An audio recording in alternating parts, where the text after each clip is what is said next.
Nila na siguro ikatang sa mas. Nila yung magkaikan sa mas. Nino. Dangan din. Siyempre, nila naman.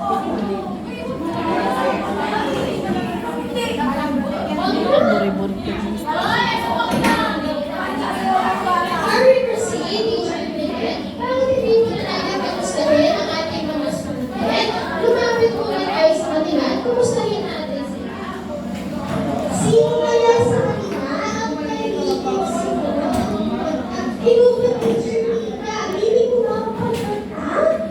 Siyempre naman, teacher ulit. Pero ang hilig ko talaga ay pagsayaw. Pudot! Hindi ko pala hilig.